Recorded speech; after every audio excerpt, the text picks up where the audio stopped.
ദൈവത്തിന്റെ ഏറ്റവും പ്രിയമുള്ളവരെ, അവിടുത്തെ സമാധാനം ഞാൻ ആശംസിക്കുന്നു. ഇന്ന് കർത്താവ് നമുക്ക് നൽകുന്ന ദൂത് വിശുദ്ധ ലൂക്ക എഴുതിയ സുവിശേഷം 1-ാം അധ്യായം 19-ാം തിരുവചനം. ദൂതൻ മറുപടി പറഞ്ഞു, ഞാൻ ദൈവസന്നിധിയിൽ നിൽക്കുന്ന ഗബ്രിയേൽ ആണ്.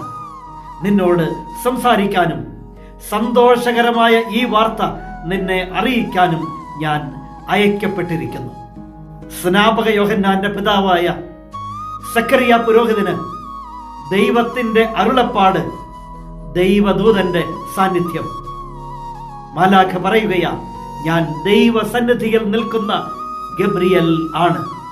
നിന്നോട് സംസാരിക്കാനും സന്തോഷകരമായി ഈ വാർത്ത നിന്നെ അറിയിക്കാനും ഞാൻ അയക്കപ്പെട്ടിരിക്കുന്നു.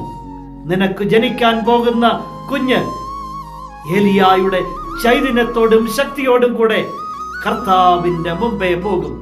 അതെ, തിരുപ്പിറവിയുടെ ഒരുക്കമ ഇന്ന് ഈ 25 നോമ്പിലൂടെ നാം കടന്നു പോകുമ്പോൾ വലിയ ഒരുക്കം നമ്മുടെ ജീവിതത്തിൽ ഉണ്ടാകട്ടെ. പ്രാർത്ഥനയുടെ ചൈതന്യവും ശക്തിയും ഉണ്ടാകട്ടെ.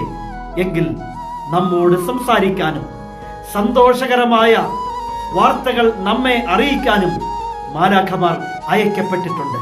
പ്രാർത്ഥനയോടെ നാം കാത്തിരിക്കുന്ന ആവശ്യങ്ങളില്ലേ, നിയോഗങ്ങളില്ലേ, കാര്യങ്ങളില്ലേ, അവയുടെ മേൽ കർത്താവിന്റെ പ്രവൃത്തികൾ ഉണ്ടാകും.